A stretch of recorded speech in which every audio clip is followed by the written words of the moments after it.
Le cortex préfrontal est la partie cérébrale la plus récente dans l'évolution de l'espèce humaine. C'est dans cette région du cerveau que s'opèrent les traitements cognitifs complexes qui nous permettent de lire, de parler, de planifier, de mémoriser, de raisonner, etc. Ainsi, cette zone du cerveau présente de formidables capacités d'adaptation ainsi qu'une force d'analyse et de raisonnement logique. Ce rôle majeur explique sûrement pourquoi le cortex préfrontal n'a cessé de se développer au cours de l'évolution de l'espèce humaine. Cette zone cérébrale, située en avant du cerveau, est capable d'assimiler d'innombrables informations, de les intégrer et de nous en livrer une analyse sous forme de résultats bruts, c'est-à-dire sous forme d'intuition ou de pressentiment. En effet, le cortex préfrontal traite une grande partie des informations qu'il reçoit de façon inconsciente, mais néanmoins intelligente. Par conséquent, on peut se demander si un choix rationnel ou une décision logique résulte forcément d'une réflexion consciente et approfondie.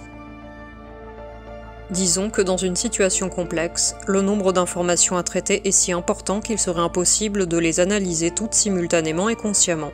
D'ailleurs, les études menées sur ce point le confirment. D'une part, plus une situation est complexe, plus la prise de décision semble nécessiter des traitements inconscients. Et d'autre part, en situation complexe, une prise de décision basée sur une réflexion contrôlée et volontaire ne s'avère pas forcément la plus intelligente et la mieux adaptée. Ainsi, le cortex préfrontal assimilerait automatiquement les multiples paramètres en présence et livrerait une solution sous forme d'intuition ou d'instinct. Si le cerveau est capable d'établir des statistiques hors du champ de la conscience, sa capacité à traiter les informations de façon consciente reste limitée. En effet, il ne peut que sélectionner et stocker de façon simplificatrice et réductrice les éléments qui semblent être pertinents pour une exploration ultérieure.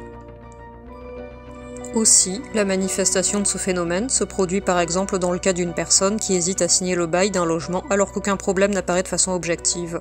En fait, cette personne ne fait que suivre un pressentiment que son cortex préfrontal lui adresse.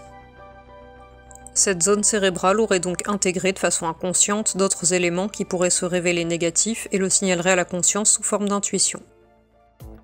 Ce type de pressentiment n'a donc rien d'irréfléchi, même si elle ne résulte pas d'un raisonnement conscient. On peut considérer l'intuition comme la partie émergée d'un immense iceberg, constitué de raisonnements complexes et inconscients, et qui s'avère plutôt fiable. Bonne journée et à bientôt pour de nouveaux contenus.